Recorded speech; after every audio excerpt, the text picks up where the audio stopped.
Hi everybody, welcome back to our channel. Today we're talking about probably my favorite topic, being a language professional and being in a relationship with somebody who only speaks my second language. If you and your partner come from different linguistic backgrounds, even if they do speak your language, there's still potential for these red flags to take place. So I love the fact that we have the opportunity to talk about it in this video.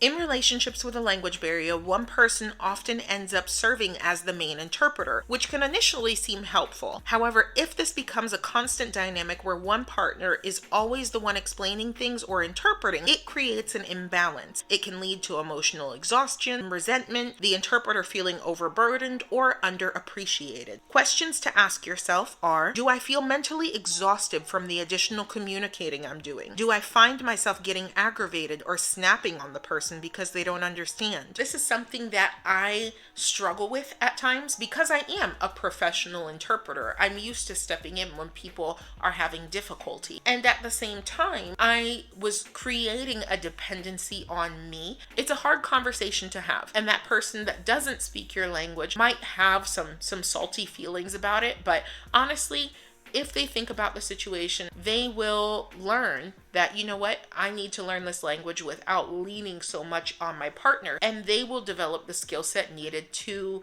feel more independent than dependent on you. Maybe it's a harsh perception, but in my eyes, a lack of effort is equivalent to a lack of respect for me, for the relationships that are important to me, and for my culture, all of the things. Like, I take it real seriously.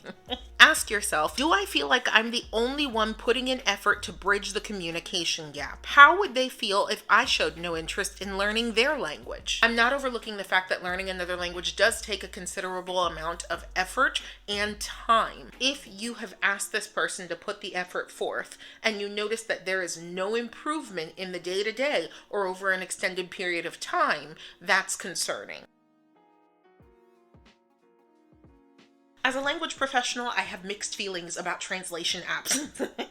They're not good for communication for everything. For questions here and there or comments here and there, yeah, translation apps are fine. But they should not be the primary means of communication. If you're finding that you're relying on an app for almost every conversation, I'd be hesitant to believe that you're actually establishing a true emotional connection with your partner. Ask yourself, are we capable of having meaningful conversation without technology being involved? Translation apps should never replace real interaction. If they're being used excessively, it's time to reassess the communication dynamics.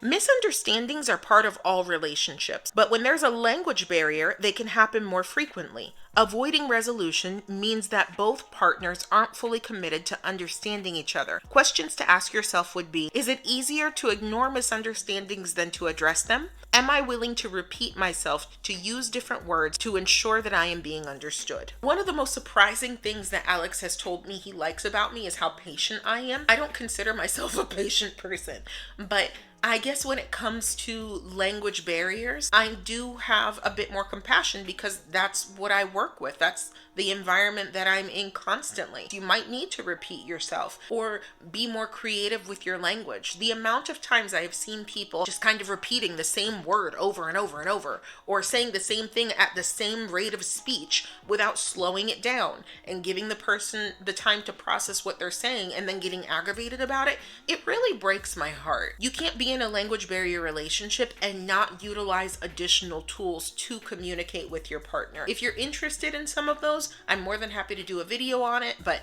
I could sit here and talk about it all day and we've got another point to get to, so.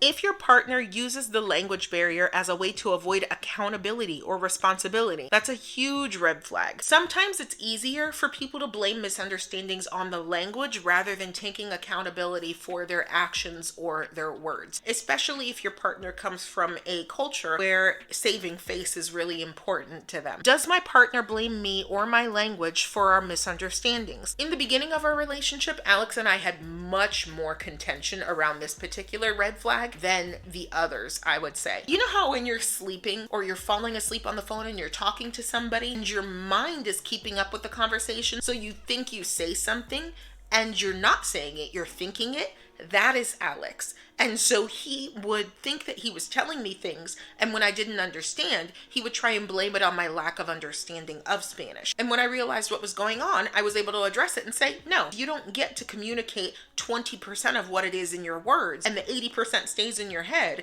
and then blame it on the fact that I speak Spanish as a second language for me not understanding what you meant. And our communication now is much healthier. I can't remember the last time he tried it, so I'd say that we're good. If this happens consistently, though, then it moves into the realm of being manipulative and even gaslighting. I would be hugely concerned about a person who is very averse to recognizing their part in a communication breakdown. All healthy relationships require effort, understanding, and commitment from both sides. If you notice any of these red flags, my advice to you is to stop and address them head on, because what you don't address will grow. Thanks for watching this video. If you enjoyed it, please give it a like or share it with somebody that might find it helpful. As we always say on our channel, with God, all things are possible. Take care, and I'll see you next Wednesday.